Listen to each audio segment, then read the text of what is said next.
The millionaire planned to humiliate his ex on the day of his wedding. But she showed up with 3 kids identical to the groom. When he saw the triplets, he was shocked in front of everyone. If this story interested you, don't forget to subscribe to our channel and tell us which city you're watching from. We continue. Michael Andrews observed New York City from atop his empire of glass and steel. From the 45th floor of the Tech Brain headquarters building, his billion-dollar company, the city looked like a chessboard where each piece moved according to his will. At 35, he had achieved everything he'd ever dreamed of: money, power, recognition, and soon, the perfect marriage to Victoria Reynolds, one of the country's most successful models. As he admired the sunset through the mirrored windows, his fingers drummed on the wedding invitation he had just approved. The Italian paper of special weight bore in golden letters the details of what promised to be the event of the year. The guest list was extensive, filled with important names from the corporate world, celebrities and influencers.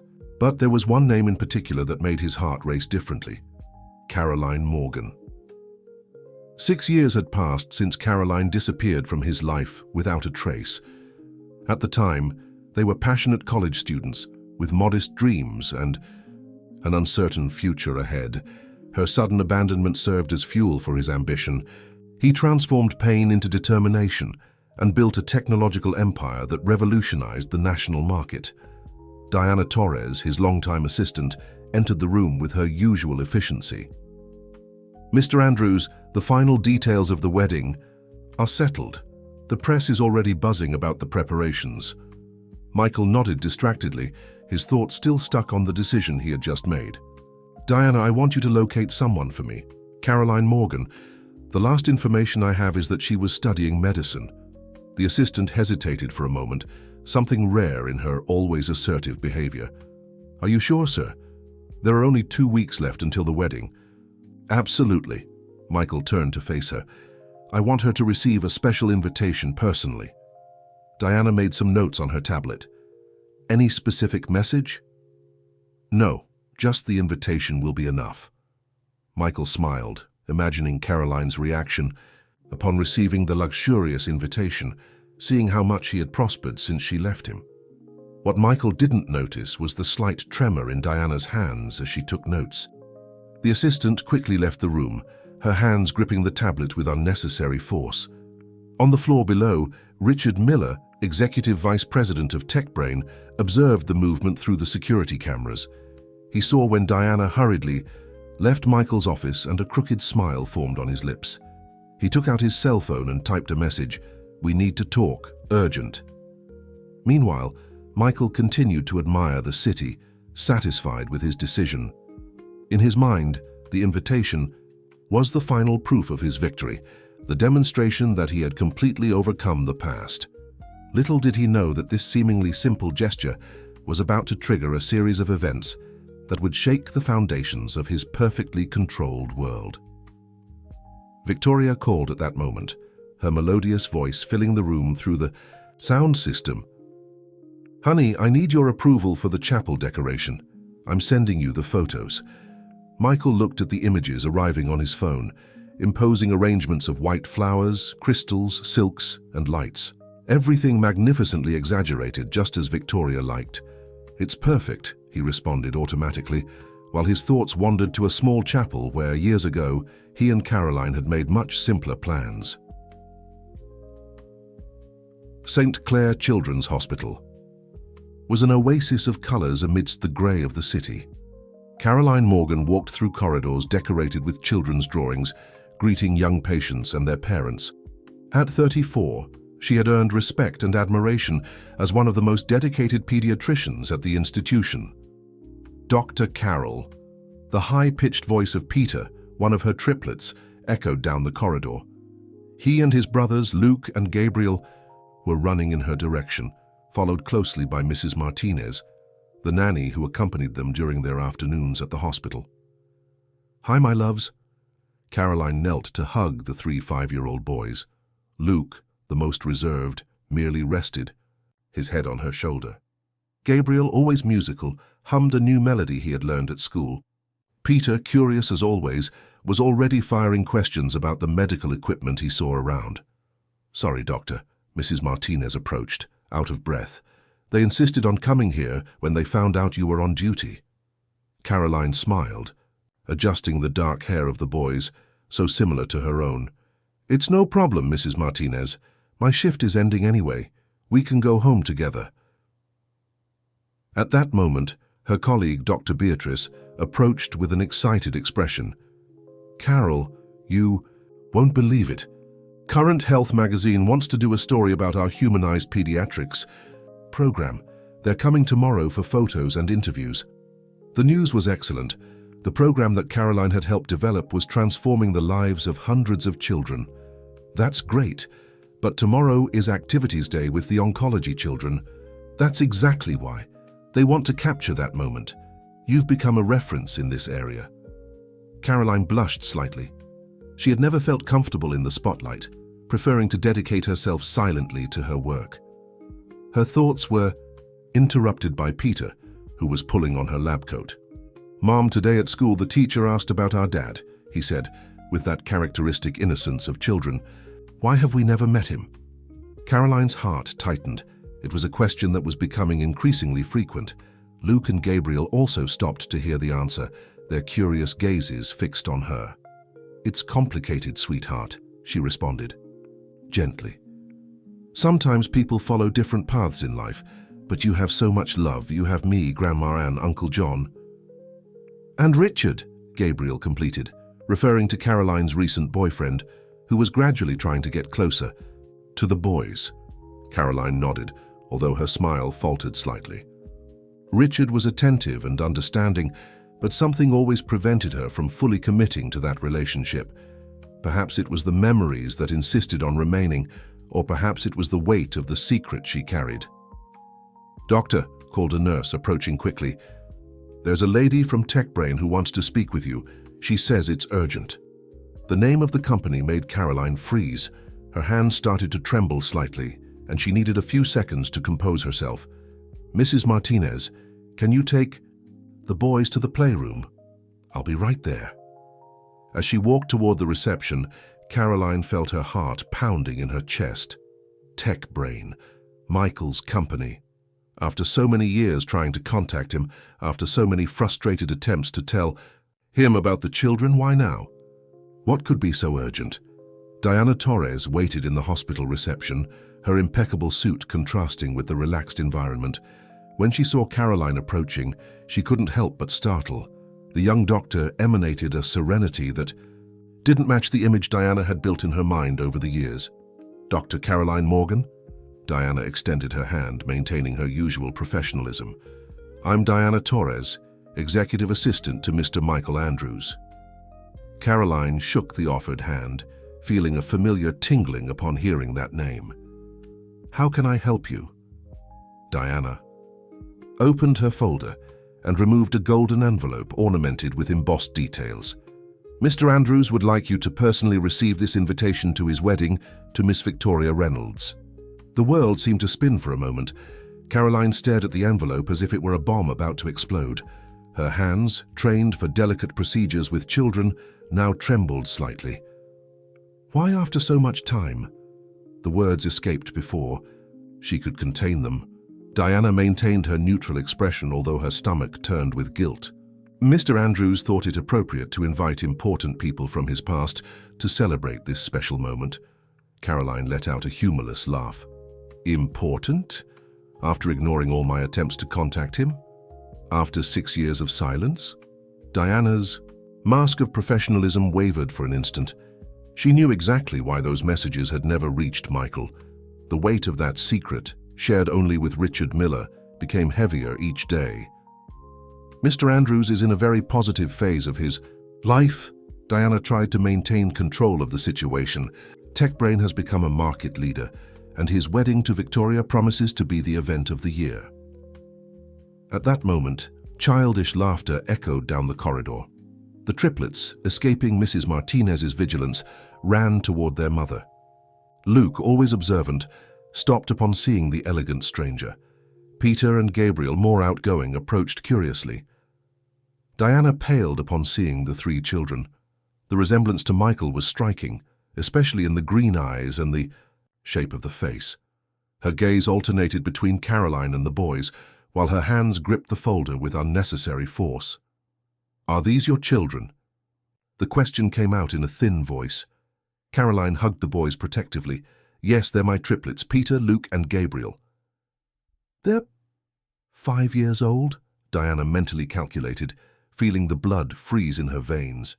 5 years and 4 months, Caroline responded, her firm gaze meeting Diana's. "Exactly the time that has passed since my last attempts to contact Michael." The silence that followed was deafening. Diana put the golden envelope back in her folder, her hands now visibly trembling. I need to go, excuse me." She practically fled from the hospital, entering her imported car and urgently grabbing her cell. "Phone?" The message to Richard Miller was short. "We have a bigger problem than we imagined."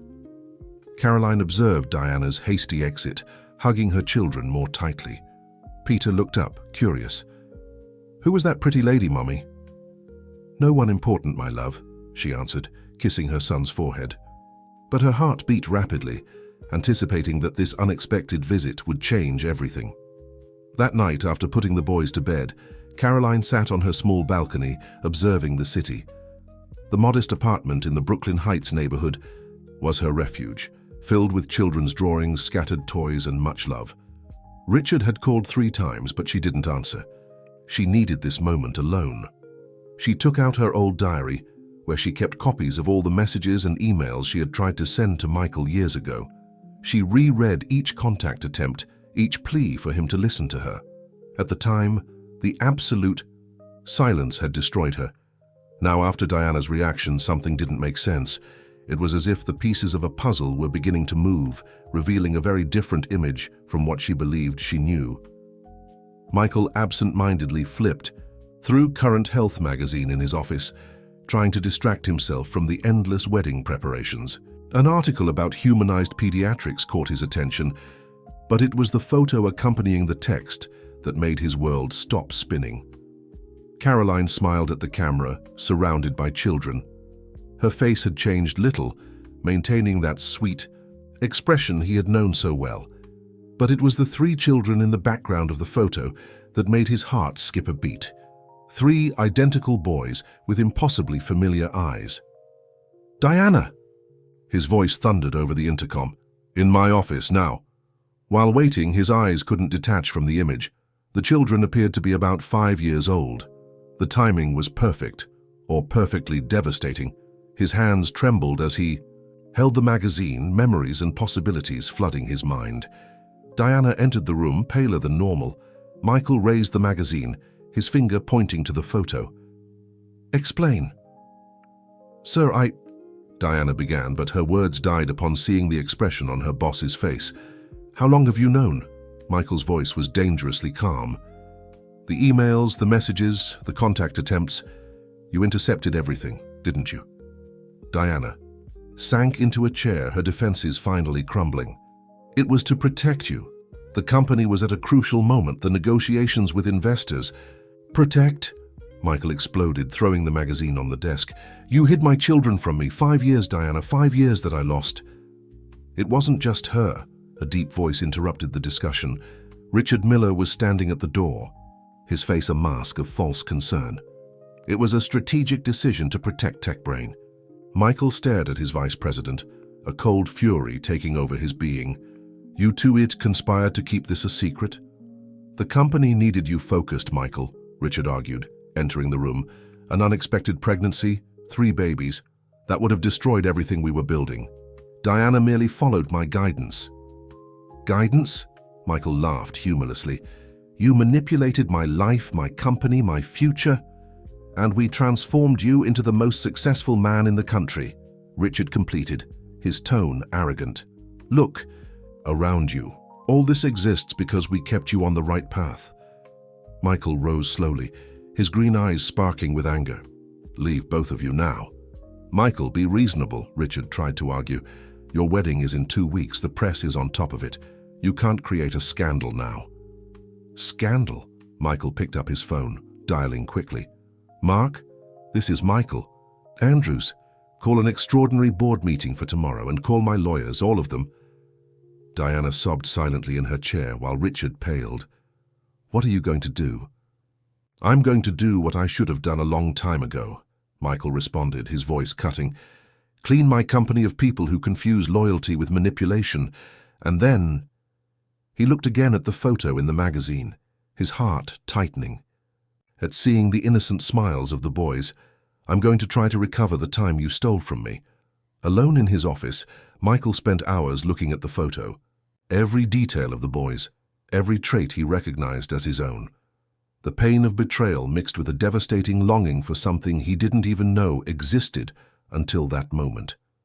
He picked up the phone one last time that night. "Victoria? We need to talk in person, now." Victoria Reynolds was radiant in her designer dress when she entered Michael's office. Her smile, as rehearsed as her poses for advertising campaigns, disappeared upon seeing the expression on her fiancé's face. "What happened, honey? You look tense. Is it the wedding preparations?" She approached, her designer heels echoing on the marble floor. Michael remained silent for a few moments, observing the woman he was about to marry.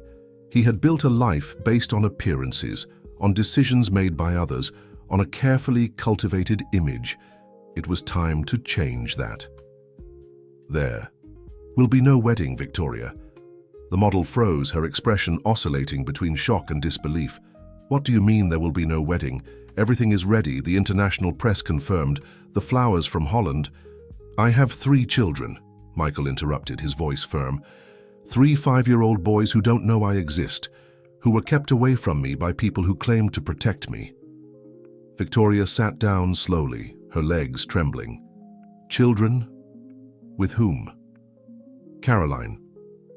"Morgan." The name made Victoria rise abruptly. "That college girlfriend of yours, the one who abandoned you." Her voice took on a high-pitched, almost hysterical tone. "You're going to throw everything away because of an unresolved story from the past?"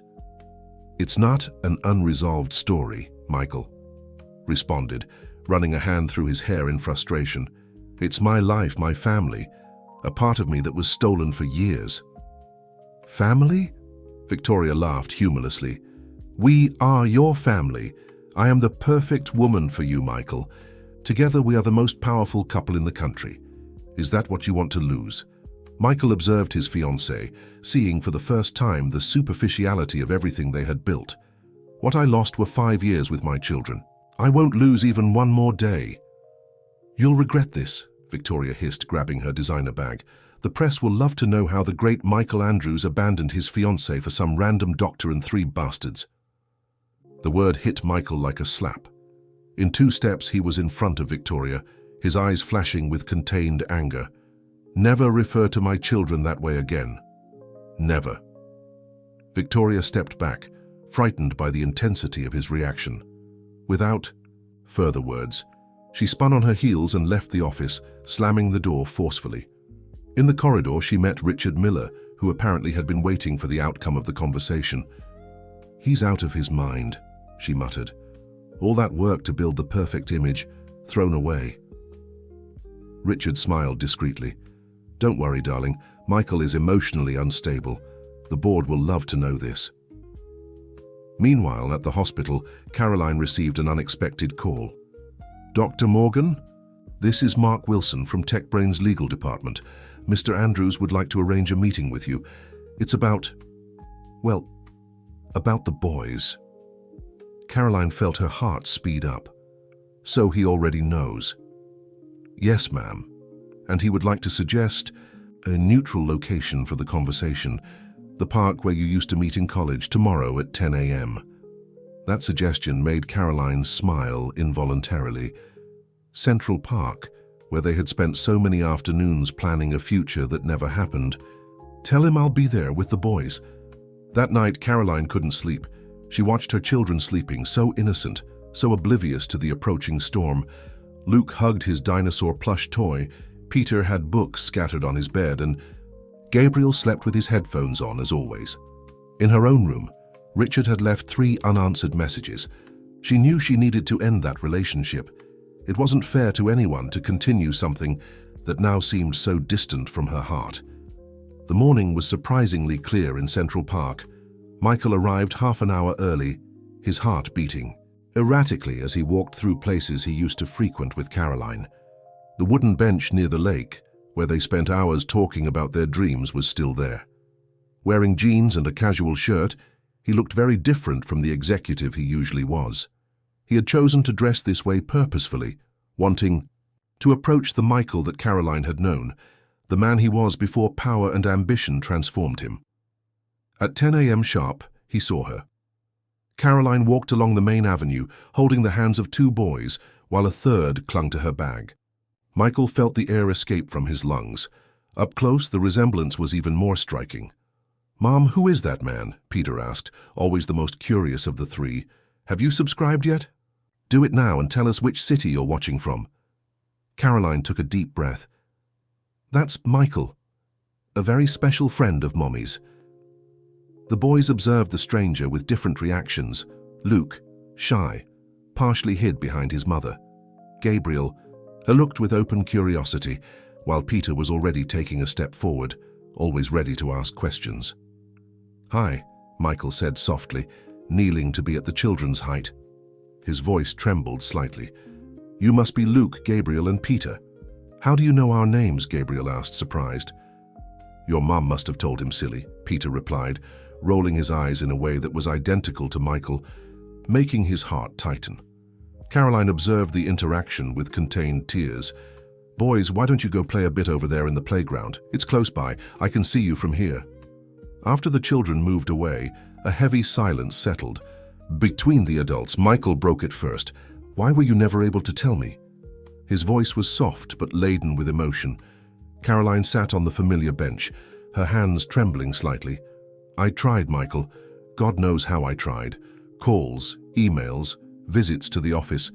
It was as if you had completely disappeared from the face of the earth." "Diana and Richard," Michael said, the name leaving a bitter taste in his mouth. "They intercepted everything. They thought the news would harm the company, my image.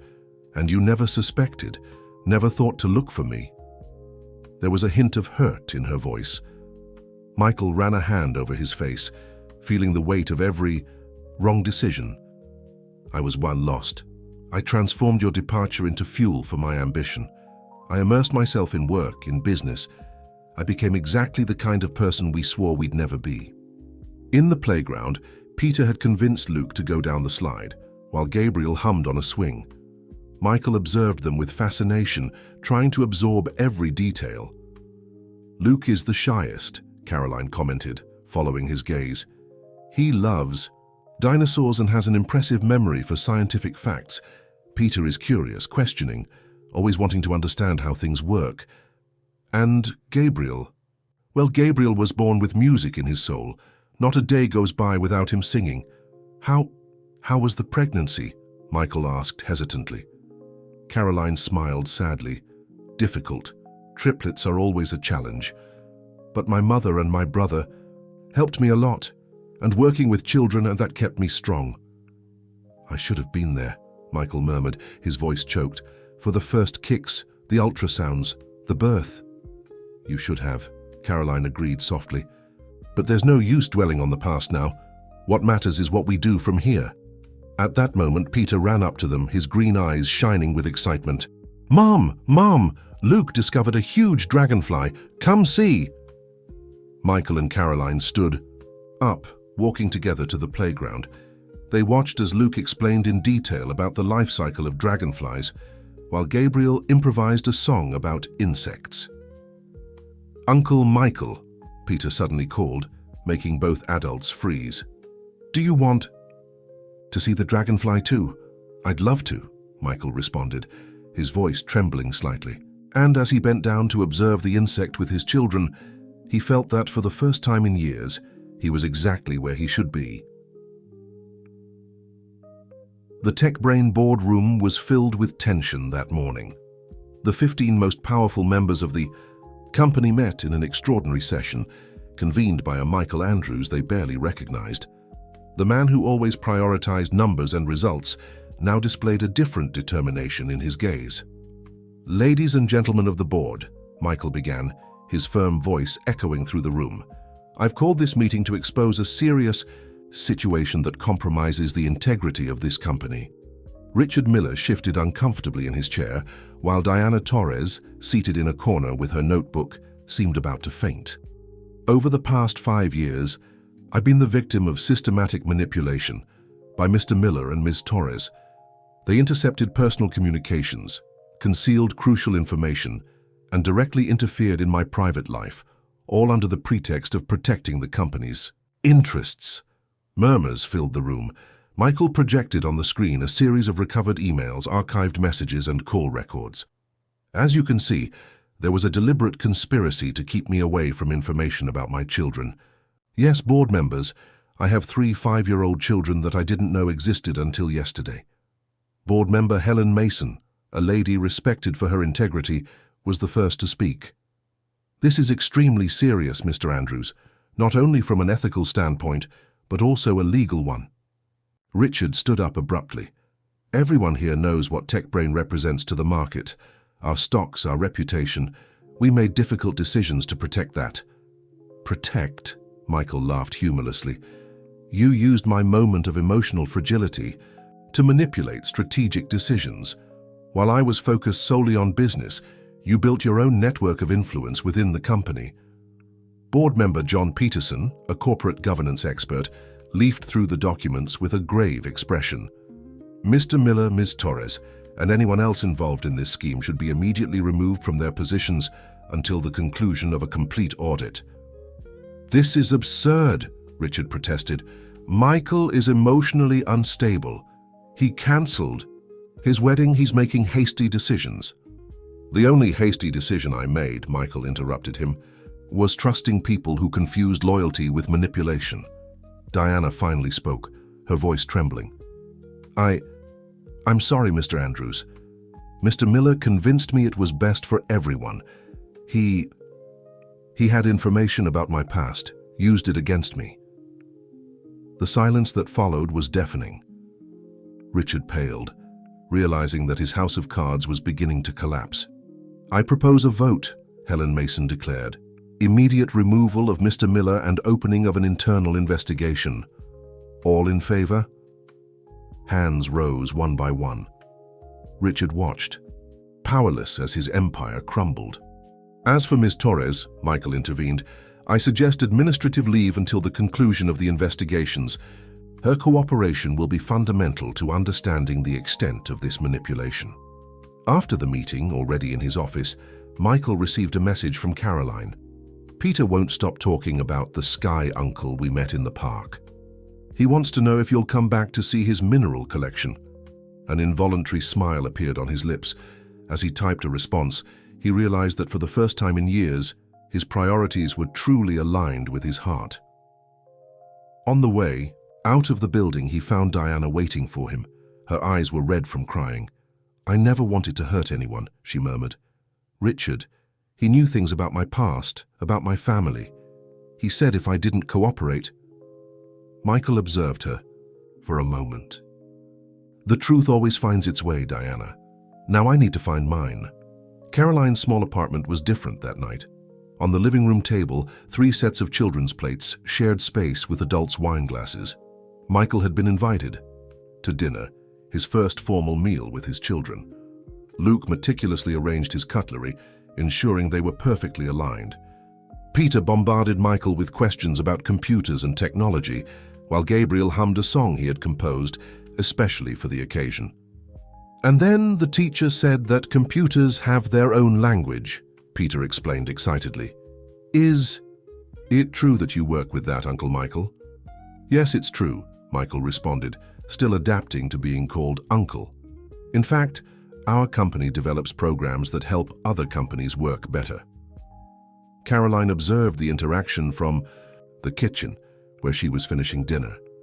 Her heart was divided between the joy of seeing her children finally meeting their father and the fear of what the future held. Need help? Michael asked, entering the kitchen. The aroma of homemade lasagna filled the environment. Can you get the juices from the fridge? Caroline asked, trying to maintain the normality of the situation. Luke only drinks grape, Peter orange, and Gabriel passion fruit, Michael completed, smiling. I've already memorized their preferences." Their fingers touched when he took the glasses, sending a familiar electric current through both. For a moment, they were transported back to their college, days when they cooked together in a tiny apartment, dreaming of the future. "Richard called today," Caroline commented, breaking the moment. "He was upset, saying things about you destroying everything you've built." Michael sighed. "He's being investigated. Years of manipulation and power games are coming to light." "Mom," Gabriel's voice interrupted the conversation. "Can I show Uncle Michael the song I made in class?" Dinner went surprisingly well. Luke, always reserved, gradually began to ask questions about dinosaurs, discovering that Michael was also fascinated by paleontology as a child. Peter didn't leave the uncle's side, absorbing every word about technology. And Gabriel, between one bite and another, hummed, making Michael realize that his son had a true musical gift. "They're amazing," Michael commented later, helping Caroline wash the dishes. "You did an incredible job, Carol." "It wasn't easy," she admitted, "but every smile, every achievement of theirs, it was all worth it." "I want to be part of their lives," Michael declared, his voice laden with emotion. "Not as Uncle Michael, but as a father. If you allow it, if they accept it." Caroline leaned against the sink, her eyes meeting his. "How are we going to explain this to them? They're just children." "Calmly," Michael responded. "One step at a time. First, I need to earn their trust, and yours too, again." The moment was interrupted by Peter, who ran into the kitchen. "Uncle Michael, are you coming back tomorrow?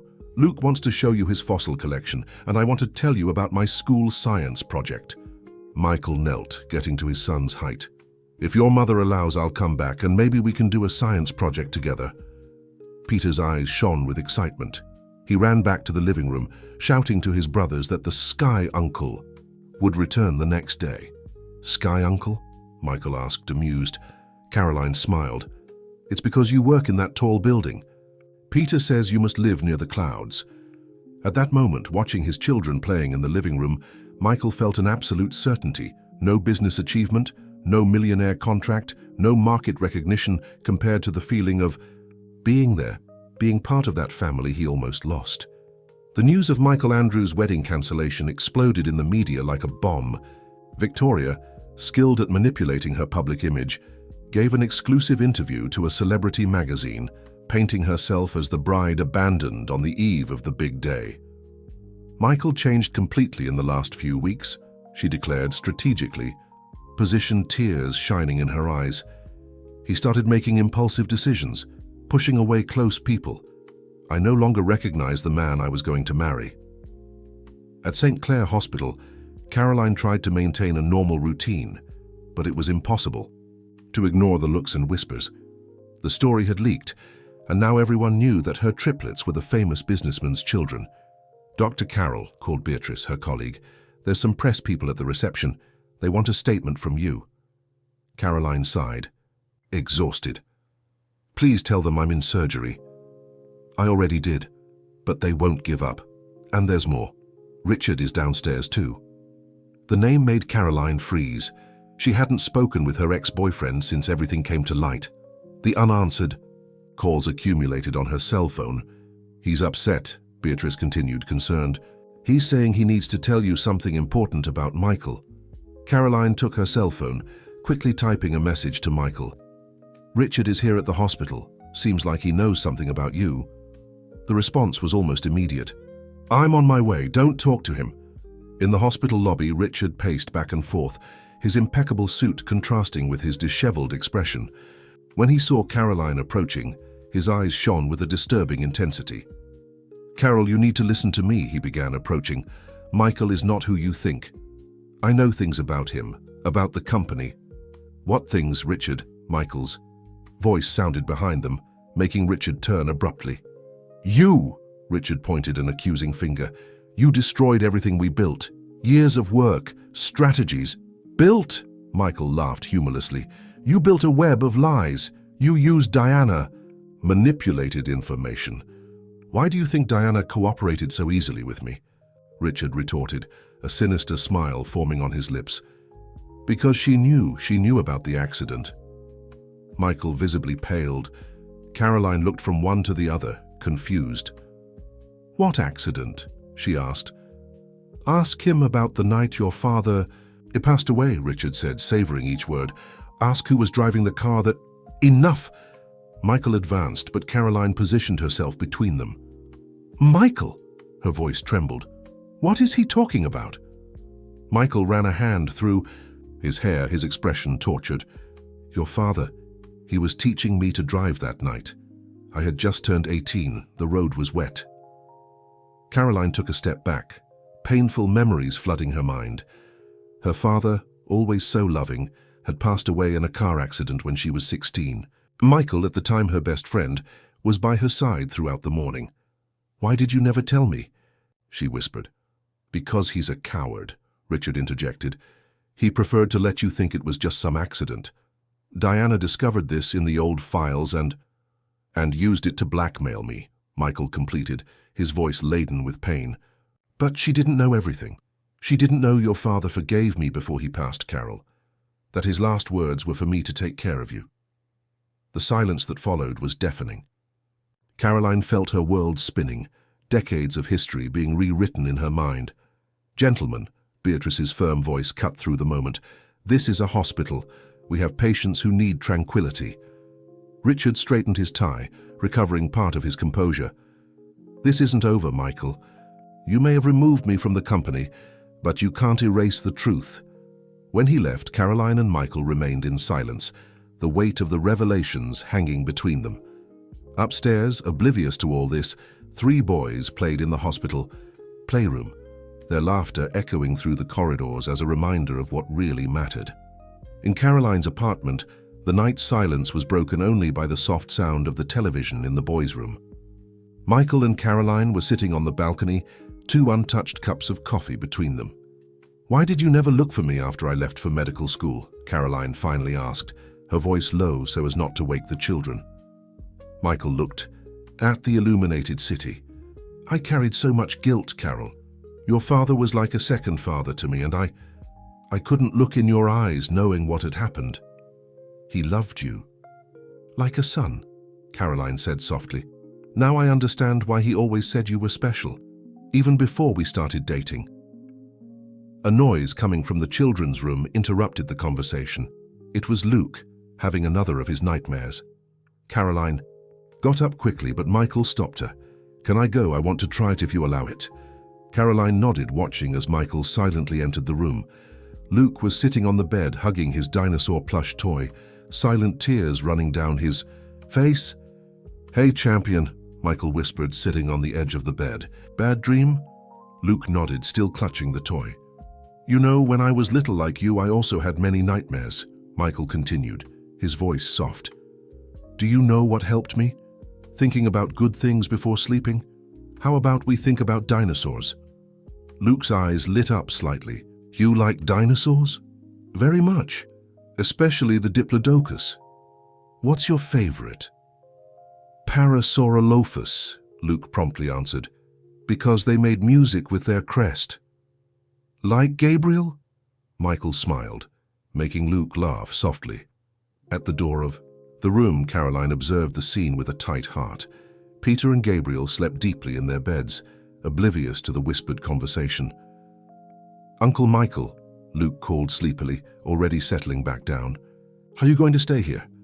Not today, champion, but I promise to come back tomorrow. We can watch that dinosaur documentary you told me about. When Luke finally fell asleep, Michael silently left the room, finding Caroline still standing at the door. You're good with them, she commented, returning to the balcony. They make me want to be a better person, Michael replied simply. Carol, about your father. He would be happy to see you like this, she interrupted gently. Taking care of them, being present. That's what he wanted when he asked you to take care of me. Michael picked up his coffee cup, finally taking a sip. I'm going to tell them about being their father, but I want to do it right at the right time. And what would be the right time? When they feel safe with me, when I'm no longer the sky uncle, but someone they truly trust. Caroline smiled. remembering something. Peter asked me today if you could go to his science presentation at school. He wants to show the robotics project you two started. That boy is brilliant, Michael commented, proud. He has a natural curiosity for technology. Like his father, Caroline completed softly. The moment was interrupted by Michael's cell phone. It was his temporary assistant informing him about an urgent meeting with investors concerned about recent events. Work never stops, he sighed, standing up. But now I have other priorities. At the apartment door, Caroline stopped him. Michael, thank you for telling the truth about my father. It must have been difficult to carry that alone for so long. The hardest part was being away from you, he replied, his eyes meeting hers. I won't make that mistake again. After Michael left, Caroline entered the boys' room. Luke was hugging his dinosaur with a small smile on his lips. Peter had a toy robot next to his pillow, and Gabriel had fallen asleep holding the sheet music for his new song. In each of them, she saw traits of Michael, not just physical ones, but in the essence of who they were. And for the first time in a long time, she felt that her family was finally complete. The school science presentation was packed. Proud parents crowded the auditorium, phones in hand to record every moment. Michael sat discreetly in the back, next to Caroline as they waited for Peter's turn. Is he nervous? Michael whispered. Anxious, Caroline smiled. He spent the whole week talking about how Uncle Michael helped with the project.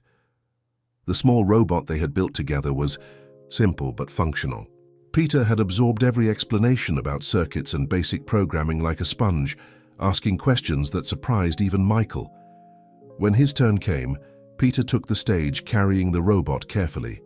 His green eyes, identical to his father's, shone with excitement. My project is about artificial intelligence and how it can help people, he began, his voice clear and confident. Uncle Michael, who works with technology, helped me understand how robots can be our friends. In the audience, other parents whispered, recognizing Michael Andrews' name, but he didn't care about the looks.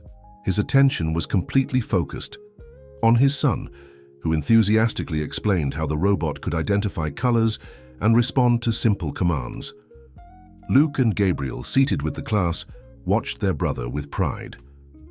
Gabriel hummed softly, probably already composing a song about robots in his creative mind, while Luke took detailed notes in his little notebook. After the presentation, while the children received their certificates, the school principal approached Michael and Caroline. Mr. Andrews, what an honor to have you with us, she smiled diplomatically. Peter's project was impressive. We're thinking of implementing a robotics club next semester. Michael had a sudden idea. TechBrain could help with that. Provide equipment, mentorship.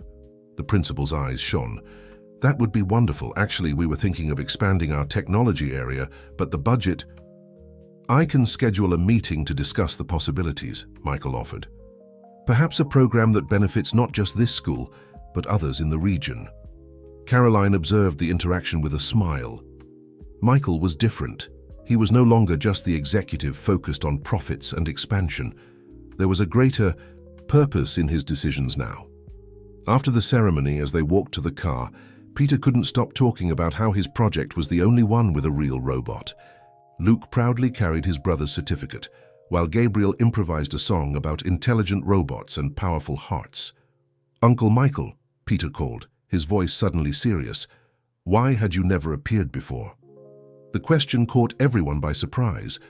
Caroline held her breath, while Michael knelt down to be at his son's height. Sometimes, Peter, adults make mistakes, he began, choosing his words carefully. I was so busy with my work that I forgot the really important things in life. Like playing with robots? Peter asked innocently. Like playing with robots, Michael agreed, his voice choked. Like listening to Gabriel's music, learning about dinosaurs with Luke, and having special people nearby. Caroline watched the scene with tears in her eyes. Luke approached her, holding her hand.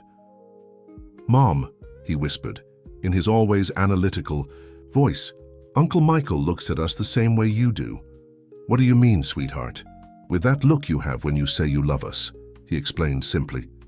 At that moment, Michael raised his eyes, meeting Caroline's. There was so much to be said, so much to be explained. But for now, this moment was enough. A proud father. At his son's science project, a family beginning to recognize each other. A love that never really disappeared.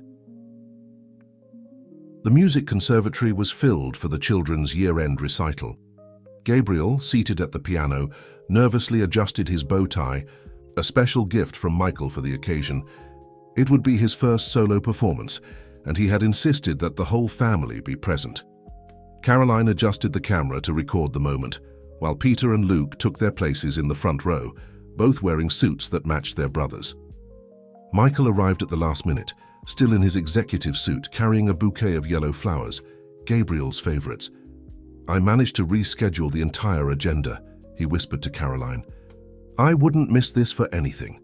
The music teacher introduced Gabriel. "Now we'll have an original composition by Gabriel Morgan called Family of Stars." The small fingers played the first notes, and a surprisingly complex melody for a 5-year-old child filled the auditorium. It was a sweet music that alternated between joyful moments and more contemplative passages. Michael felt his heart tighten as he recognized the theme. Gabriel had been inspired by the stories he told about constellations. During the nights, they observed the stars from the apartment balcony. In the middle of the performance, Peter nudged Luke. "Look, Uncle Michael is crying just like Mom." Luke observed the adults with his always analytical gaze. Indeed, both Michael and Caroline had tears in their eyes, and something in his childish heart understood that there was more than just emotion for the music. After the recital, while Gabriel received compliments from teachers and other parents, an elegant lady approached Michael. "Mr. Andrews, I'm Beatrice Carpenter, director of the conservatory. Your son has an extraordinary gift." Michael didn't correct the "your son." For the first time, someone outside the family had made the connection naturally, and it warmed his heart. "Gabriel was born with music in his soul," he replied, proud. "We would like to offer him a full scholarship. With proper training, his potential is immense." Caroline, who was approaching with Gabriel in her arms, heard the last part of the conversation. The boy, still exhausted from the performance, rested his head on his mother's shoulder. "What do you think, sweetheart?" she asked softly. "Do you want to continue studying music here?" Gabriel raised his head, his eyes shining. "Can I play every day?" "Of course you can," Michael replied, stroking his son's hair. "And I promise to come to all your performances." "Even when you have to work in the Sky Building?" Gabriel asked, concerned. "Even then. In fact," Michael exchanged a look with Caroline, "I'm thinking of making some changes at work." Later, as they celebrated at a nearby pizzeria, the unanimous choice of the triplets, Michael explained his plans. "I'm going to reduce my executive role at TechBrain. I'll remain on the board, but I want to create a foundation focused on education and technology. I've already spoken with the boys' school principal about a pilot project." Caroline observed him with surprise. "And what did the board think of that?" Surprisingly, they supported the idea. After the scandal with Richard, they realized we need a change of direction. Something more human, more focused on social impact. Peter, who was paying attention to the conversation while devouring his pizza, intervened. "Are you going to build robots for all schools?" Michael smiled. "Something like that, champion. And maybe you can help me with it?" "And I can make the music for the robots," Gabriel exclaimed. "And I can calculate the probabilities of success," Luke completed, always practical. Caroline observed the interaction with a full heart. It was as if all the pieces of a puzzle were finally falling into place. Michael was no longer the cold executive focused only on results, nor was she the young doctor trying to prove her worth. They were just two people who, despite the detours of destiny, never stopped loving each other. "Uncle Michael," Peter called, licking tomato sauce from his fingers, "you could bring your things to live with us, then you wouldn't always have to go back to the Sky Building." The silence that followed was filled only by the sound of Gabriel humming and Luke recounting his pizza slices. Michael and Caroline looked at each other, a silent conversation passing between them. Some changes needed time, but others were just a matter of letting the heart speak louder. The news exploded on all business portals. Victoria Reynolds launches revealing book about relationship with Michael Andrews. The sensationalist headlines highlighted carefully selected excerpts painting Michael as an emotionally unstable and manipulative man. At St. Clair Hospital, Caroline tried to protect the boys from the media frenzy. Reporters began to appear at the school door, eager for photos of the triplets. The story of the pediatrician who had children with the billionaire was generating more clicks than Victoria's book itself. "We need to get them out of here," Michael declared, entering Caroline's office after another attempt by photographers to approach the children. "I have a house in the countryside, in Westchester. We can spend a few weeks there until this storm passes." Caroline bit her lip, worried. "And work, the boys' school. I've already spoken with the principal. They can follow classes online for a while. As for the hospital," he hesitated, "I know it's asking a lot, but you have accumulated vacation time, don't you?" Before Caroline could respond, Beatrice rushed into the office. "Carol, you need to see this." It was an online article. Former TechBrain executive reveals dark secrets about Michael Andrews.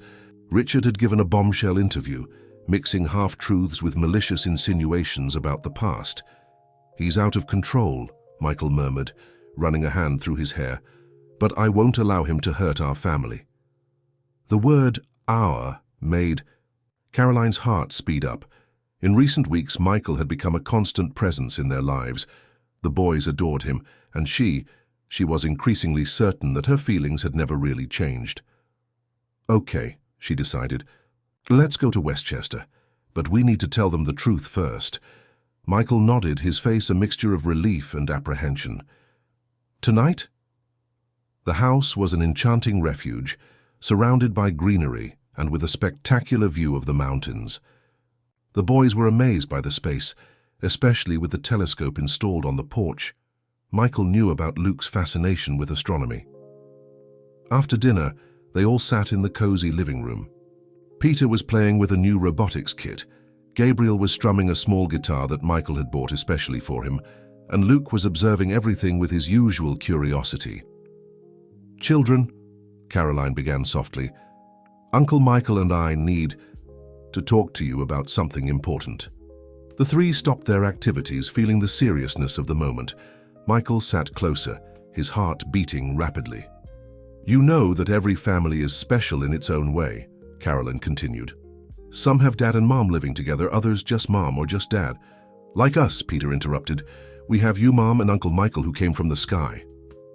Michael swallowed hard, emotional. "Actually, boys, I'm not just Uncle Michael. I'm Fasish. I'm your father." The silence that followed was interrupted by Luke, who furrowed his brow in concentration. "Is that why you have the same eyes as us? And you like technology just like Peter?" Gabriel added. "And you know everything." "About dinosaurs like Luke," Peter exclaimed. "And music like Gabriel," Caroline completed softly. Michael had tears in his eyes. "Yes, all of that. And because I love you from the first moment I saw you, even without knowing I was your father, my heart already knew." Gabriel was the first to move, hugging Michael tightly. Peter and Luke soon joined, forming a tangle of small arms and big hearts. "So now you're going to live with us forever?" Peter asked, hopeful. Michael looked at Caroline, seeing in her eyes the same love that overflowed in his chest. If your mother wants, nothing would make me happier." Luke, always observant, took Caroline's hand and pulled her into the collective hug. There in that room in Westchester, far from the noise of the city and the sensationalist headlines, a family truly recognized itself for the first time. The days in Westchester brought a peace that none of them knew they needed so much. The mornings began with the singing of birds and ended with sessions of star observation. Luke had developed a special interest in constellations, always asking to use the telescope. Michael had adapted one of the rooms as an improvised office, from where he conducted video conferences with the Tech Brain Board. His new proposal for the company was taking shape, a division focused on education and technology, starting with the pilot project in public schools. "And here," he explained during an online presentation, "we can see how the robotics program is already impacting students' performance. On the screen, graphs showed promising preliminary results. Peter, who was passing by the corridor, stopped to listen. "Dad?" he called, the word still new on his tongue, but sounding increasingly natural. "Can I show the robot we made?" Michael smiled, signaling for him to enter. The board members watched delighted as Peter explained, with surprising poise, how the small robot worked. "Mr. Andrews," one of the board members commented after the presentation, "your son has a natural talent for technology, and this new direction for the company, it's exactly what we needed." In the kitchen, Caroline prepared lunch while Gabriel played his guitar. She had managed to get 2 weeks of vacation from the hospital, and every moment was precious. She observed through the window how Luke methodically organized his rock collection in the garden, cataloging each one with the help of a geology book. "Carol," Michael's voice surprised her. He had finished his meeting and was observing her with that look that made her heart speed up. "We need to talk." They sat on the porch, the aroma of lunch cooking mixing with the perfume of the garden flowers. "The foundation is practically structured," Michael began, "but I want it to be more than just a tech brain project. I want to create something that unites technology and health." Caroline looked at him, intrigued. "How so?" "I thought of a telemedicine program for underserved areas, starting with pediatrics. And I would like you to lead this." "Me? Who better than you? You have experience, knowledge, and most importantly, you have heart." He took her hands in his. "Carol, these days here made me realize that I never stopped loving you. Even in the years we spent apart, even when I tried to follow other paths, my heart was always yours." Caroline felt tears forming in her eyes. "Michael, I'm not asking for an answer now," he continued. "I know we need to go slow, especially for the boys, but I want you to know that I'm here, completely, for you, for them, for our family." At that moment, an excited shout came from the garden. Luke had discovered a fossil among his rocks, and his brothers ran to see the discovery. "Dad!" Peter shouted. "Come see what Luke found." "Mom," Gabriel completed, "I need to compose a song about fossils." Michael and Caroline laughed, still holding hands. "I think we already have our answer," she whispered, leaning in for a gentle kiss. The soul kiss was interrupted by 3 small pairs of arms joining the hug. Peter asking millions of questions about the fossil, Gabriel humming his new composition, and Luke patiently explaining about the Jurassic period.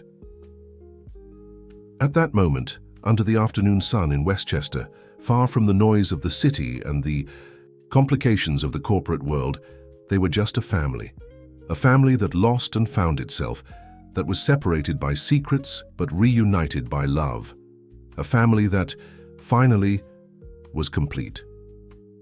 The return to the city happened differently than everyone imagined.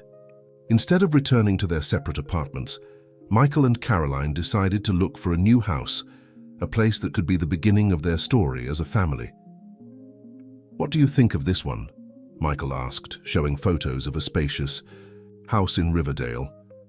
"It has a large garden for Luke's experiments, a studio that could be Gabriel's, and a perfect workshop for Peter's projects." Caroline smiled, watching the boys virtually explore each room on the tablet. "And it has an office that could be adapted for the telemedicine project." The Tech Care Foundation, as Michael and Caroline's new initiative was named, was quickly taking shape. The union between technology and health had captured the media's attention in a positive way, overshadowing the old sensationalist headlines. "Look, Dad," Peter exclaimed, pointing to an area of the house. "We can make a robotics lab here." "And can I have a real piano?" Gabriel asked hopefully. "Is there space for my telescope on the porch?" Luke completed, always practical. Michael hugged all 3, his heart overflowing with love. "We can do all that and much more. This will be our home, our special place." The move happened gradually, with each family member contributing to make the space unique. Luke organized an impressive scientific library for his age, with books on astronomy, geology, and paleontology. Gabriel transformed his studio into a small conservatory, where he practiced not only piano, but also guitar and flute. Peter, with Michael's help, set up a robotics workshop that would be the envy of any laboratory. Caroline observed the transformations with tearful eyes.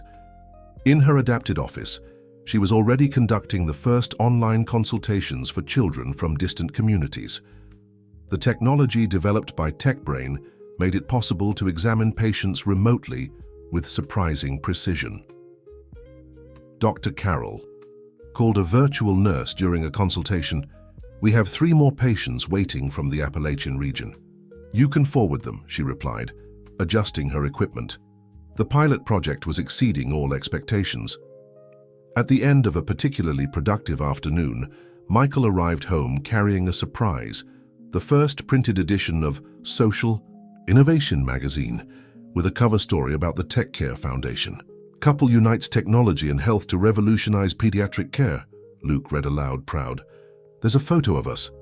Peter pointed excitedly to an image where the 3 appeared alongside their parents, each demonstrating their special projects. Gabriel, who had just returned from his piano lesson, sat next to his brothers. "Can we do a benefit concert for the foundation? My teacher said it would be a great idea." Michael and Caroline exchanged knowing looks. It was amazing how their children, at just 5 years old, already understood the importance of using their talents to help others. "Actually," Michael began, sitting with them, "I was thinking of something even bigger. How about we create a festival? We could have Gabriel's musical performances, Peter's robotics demonstrations, and Luke could organize a scientific exhibition." The children's eyes sparkled with the idea. Soon they were all involved in the planning, each contributing with their unique passions and talents. "And you know what's best?" Caroline added, joining the group. "We can transmit everything online to the children we serve through telemedicine. That way they can also learn and be inspired." That night, after the boys went to bed, Michael found Caroline on the porch, observing the stars through Luke's telescope. "Did you ever imagine our life would take this turn?" she asked softly. Michael hugged her from behind, resting his chin on her shoulder. "Not in this specific way, but I always knew you were my destiny. Even in the years we spent apart, even when I tried to follow other paths, my heart always knew where it belonged." A meteor crossed the sky at that moment, drawing gasps of admiration from the couple. It was as if the universe was celebrating with them this new phase of their lives. The Tech Care for Kids Festival transformed Central Park into a playground of innovation and art. Colorful tents housed different attractions: the robotics space where Peter and Michael demonstrated their creations, the star stage where Gabriel would perform, and the world of science, Luke's territory. "All set for your performance?" Michael asked, adjusting Gabriel's bow tie. "Yes," the little one responded excitedly. "I'm going to play the song I composed for our family. I called it Constellation of Love." Caroline, who was helping Luke organize his fossil exhibition, felt her eyes tear up. Each day brought new discoveries about the sensitivity and talent of her children. Peter ran up to them carrying his newest robot. "Dad, we need to adjust the motion sensor. There are lots of kids wanting to see it dance." The festival had attracted families from all over the city, including many of the children served by the telemedicine program. Large screens broadcast the event live to hospitals and distant communities. "Dr. Carroll," a familiar voice called. It was Beatrice, her colleague from the hospital, accompanied by several children from the oncology department. They didn't want to miss Gabriel's performance for anything. On the main stage, the little pianist enchanted everyone with his music. The gentle melody spoke of love, family, and new beginnings, touching hearts in a unique way. Michael and Caroline, hand in hand, watched their son with overflowing pride. Luke, between one explanation and another about the dinosaur era, stopped to listen to his brother play. Peter momentarily left his robotics demonstration to join the family. "Look how many people came," Peter whispered excitedly. "And there are even people watching by computer." Indeed, the event had become bigger than anyone had imagined. The press covered everything, but in a different way now. There were no more sensationalist headlines or malicious speculations. The report spoke of innovation, social inclusion, and the transformative power of the union between technology and care. Among the guests was Diana Torres, now working on social projects after serving her suspension. She observed everything, with tears in her eyes, realizing how her past actions, though misguided, had led to something extraordinarily positive.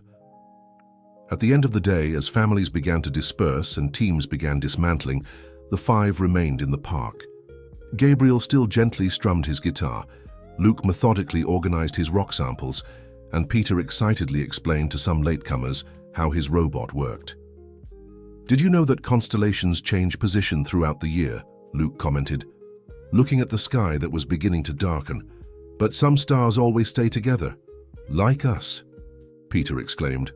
"Exactly like us," Michael agreed, embracing Caroline. At that moment, under the sky that was beginning to show its first stars, in the same park where their story had begun so many years ago, Michael and Caroline exchanged a deep look. They didn't need words. Their love had survived absences, secrets, and misunderstandings, emerging stronger and truer. "Dad," Gabriel called, strumming some chords on his guitar. "I composed a new song. Want to hear it?" "Of course, son. This one is called 5 Hearts, 1 Story," he announced proudly. As the gentle melody filled the night air, Peter rested his head on Michael's shoulder, Luke nestled in Caroline's lap, and Gabriel continued, playing, his little face illuminated by the peace of someone who is exactly where they should be. It was more than a family. It was a unique constellation, where each star shone with its own light, but together they formed something extraordinarily special. And there, under the New York sky, their lights shone brighter than ever. The success of the Tech Care for Kids Festival opened doors that no one expected. Partnership proposals came from all directions: hospitals interested in the telemedicine program, schools wanting to implement robotics clubs, music conservatories offering scholarships. On a sunny morning, Caroline was in her adapted office, conducting an online consultation with a community in Appalachia, when Michael entered with a radiant expression. "Carol, you won't believe it. How UNESCO wants to know about our project. They're interested in replicating the model in other developing countries." She finished the consultation and turned to him, her eyes shining. "Michael, that's incredible. But how are we going to manage an expansion of this size?" "I've already thought about that," he smiled, sitting next to her. "How about we transform the foundation into a truly international organization? We could create technology and health centers in different countries, starting with Latin America." The sound of small footsteps interrupted the conversation. Peter came running into the office, followed by his brothers. "Dad! Mom! You need to see this," he exclaimed, showing his tablet. "We made something amazing!" On the screen, a video showed a unique presentation. Gabriel played piano while small robots, controlled by Peter, danced in synchrony. Luke had created a scenario that reproduced different constellations using LEDs and a projection system. "We want to present this at the next festival," Gabriel explained excitedly, "and we can broadcast it to children all over the world." Michael and Caroline looked at each other, amazed by the creativity and sensitivity of their children. In just a few months, they had not only accepted their new family reality, but were actively contributing to make it even more special. "You know," Luke commented, thoughtfully adjusting his glasses, "I read that there are galaxies that merge, forming something new and more beautiful, like our family." Caroline felt tears in her eyes. Her most introspective son always found the deepest words to express his feelings. "And there's more," Peter continued, barely able to contain his excitement. "I invented a special robot to help children who can't go to school. It has a screen and can transmit classes in real time."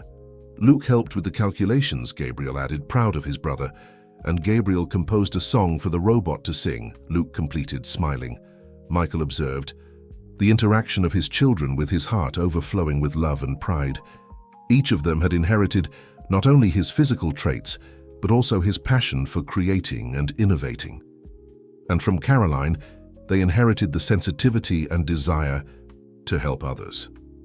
"I have an idea," Michael announced, gathering everyone in a hug.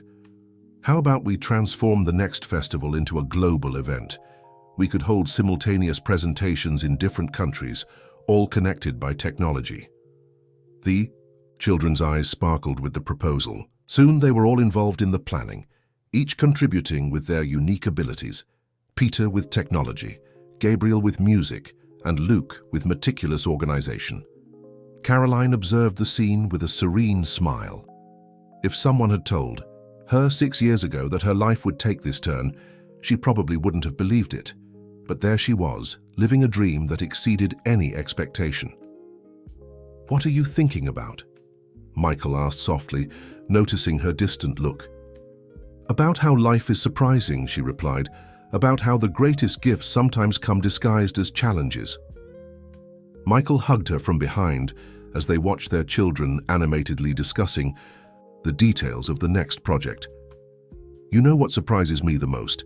How 3 little scientists managed to teach so much about love to 2 adults who thought they already knew everything." On a quiet afternoon, while Michael was working in his home office, an unexpected notification appeared on his computer. It was an email from Richard Miller, the first contact since the scandal that had shaken TechBrain. "I need to talk to you and Caroline.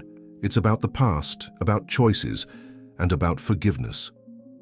Michael felt his heart race. He showed the email to Caroline, and together they decided it was time to close this chapter of their lives. They scheduled the meeting at the place where it all began, the university cafe where they had met. On the appointed day, while the boys were at school, Michael and Caroline arrived first. The cafe maintained the same charm from years ago, with its wooden tables and the aroma of freshly brewed coffee. Richard arrived punctually, but he was no longer the arrogant executive they knew. He seemed smaller, more human, carrying the weight of his choices.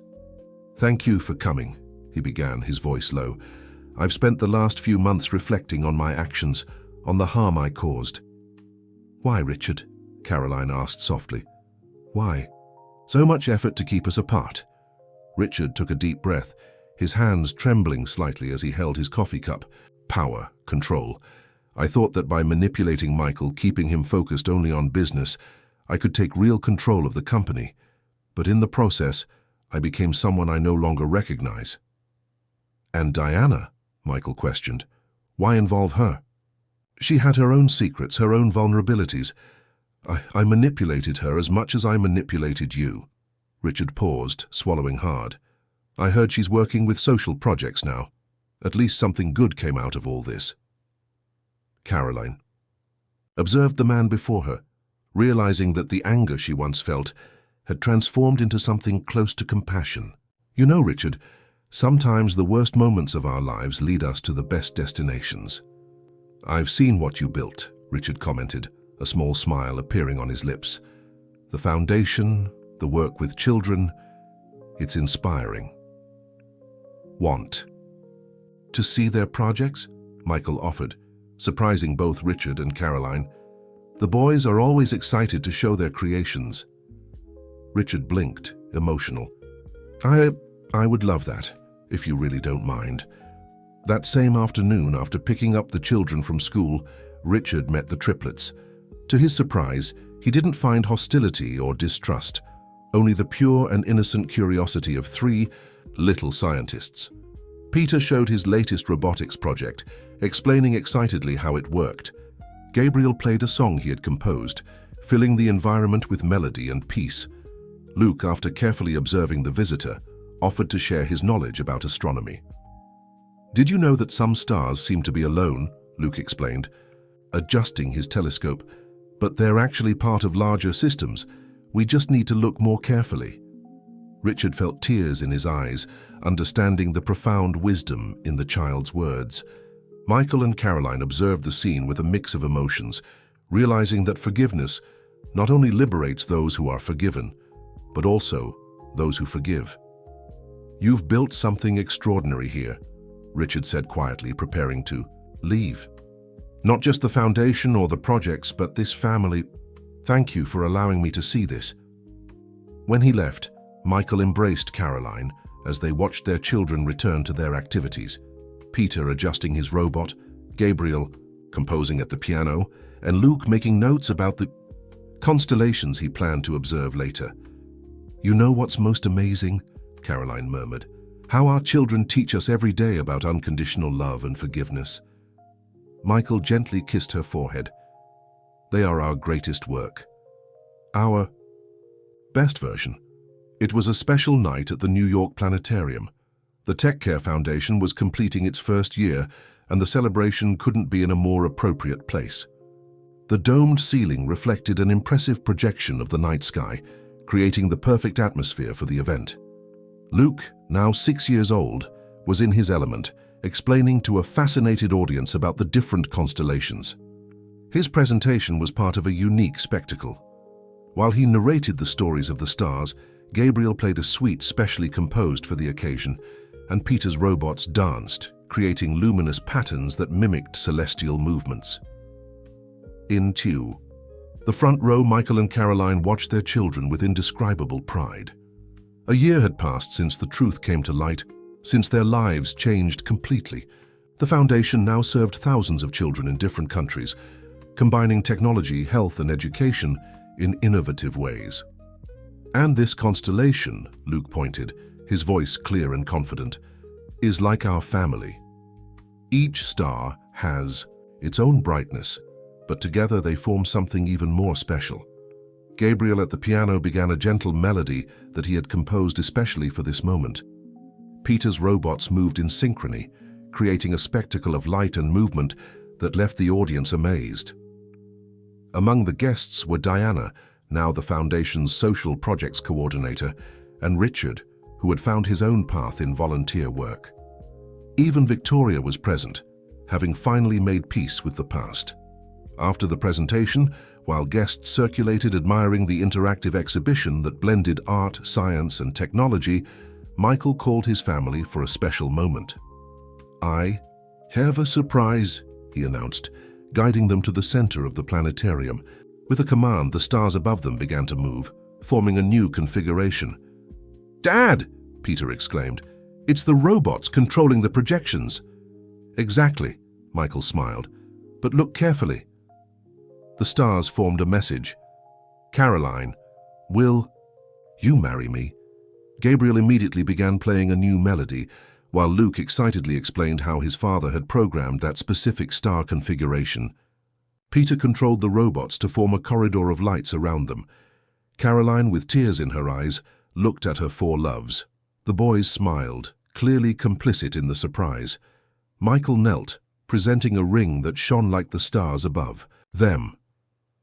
"Our love is like the universe," he said, his voice choked with emotion. "Infinite, mysterious, and full of discoveries. Each day with you and our children is a new star shining in our constellation." "Say yes, Mum," Peter couldn't contain himself. "I already have the wedding music," Gabriel added, "and I calculated that the probability of you saying yes is 99.9%, Luke completed, making everyone laugh. Caroline looked at her family, the man she never stopped loving and the three little miracles who had transformed her life, and felt her heart overflow. "Yes," she answered, through tears of happiness. 1,000 times yes." Applause echoed through the planetarium as the family united in a tight embrace. Above them, the stars continued their eternal dance, witnessing another chapter of this love story that began with a secret and blossomed into a constellation of joy, discoveries, and infinite love. "Family is like the universe," Luke commented in his philosophical way. "It's always expanding." "And full of music," Gabriel added, strumming a new melody on his portable guitar. "And amazing inventions," Peter completed, making his robots draw hearts with lights in the air. Michael and Caroline looked at each other, their hearts beating in perfect sync. The path to get here hadn't been easy, but each challenge, each obstacle had been worth it. Because in the end, true love, like the brightest stars, always finds its way. The more you comment and share, the